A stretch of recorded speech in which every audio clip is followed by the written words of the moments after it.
After every D&D session, there's two questions you generally hear from your players. How much experience points did we get? And did we level up? So today I want to talk about how we award our players for their play and how we level them up. So let's get into it.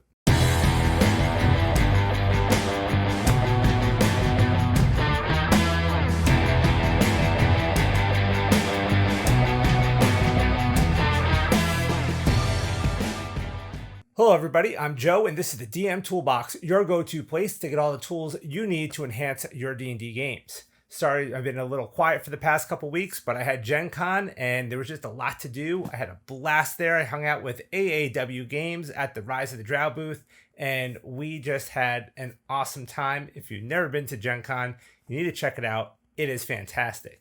So I'm back now and I want to get a video out to you guys. I know this video is even coming out a little late this week, but I had the dreaded con crud, no COVID thankfully, but I just had to, get a little recovery in and I got a day job. So, how to do all those things. So here I am back with a different type of video for you guys this week. Before we get started, as always, do me a favor.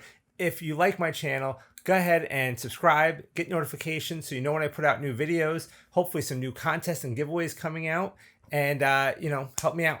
Also, if you like this video, make sure you hit that like button, give it a thumbs up. It'll help me grow the channel. Okay, let's talk about leveling up. I don't want to just say, let's talk about experience. I want to talk about leveling up because there's two popular methods to this in D&D. There's old school experience points, which when you kill monsters or finish quests, you award experience points to the players. And when they hit certain numbers of experience, they level up. It's a good system. It's an old tried true system. Video games use it all the time, but it does somewhat encourage grinding and killing and murder hoboing. But there are other ways you can award experience as well, right? You can award experience for good role play. You can award experience for getting through an encounter. That doesn't mean killing them. If you talked your way through an encounter, you should be able to get experience points for that. You still defeated the encounter. So, as a dungeon master, if you want to use experience points, you want to think of creative ways to use them. Don't forget the three pillars, right? We have exploration, combat, and role play. All three of those should award experience fairly equally. So, if they discover a new place, if they go through a dungeon, successfully, they should get experience for that. If they fight, sure, they should always get experience for that. And if they role play well, give them experience. But what are some other good ways? Milestone is another very popular way to level up. I've been using it now for a few years and I like it because I just get to certain parts of the story and I say, okay, you level up now.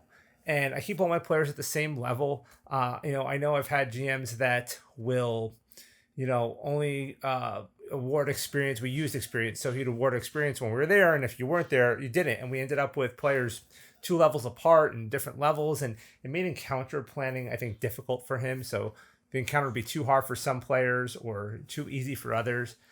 So I like to keep my players at the same level whenever I can. Milestone, you don't get that. My players are just like, so do we level up yet? When are we leveling up? It's been a while since we leveled up. I want to be able to give them something, but experience is a lot of bookkeeping.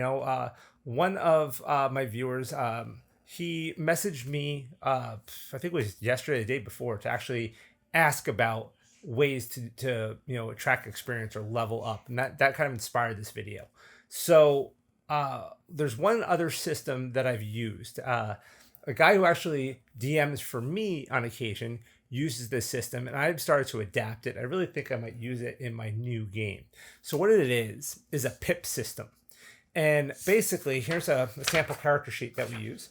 There is this section here for experience, and there's 10 pips, and there's 4 mini pips here at the bottom. So what we do is at the end of the session, he tells us how many pips we get. You just fill them in, and every 10 pips, you level up.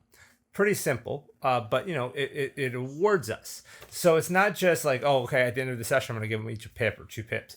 It's, we get a pip for, encounters we defeated. We get a pip for discovering places. We get a pip for good role play. Things like that, he'll award pips for. The mini pips are kind of sub pips, we'll call them. So there's 4 of them down there, and if you fill all 4, and you get a full pip. So if you maybe just had moment that kind of stood out in the game, he might award a mini pip or two for that.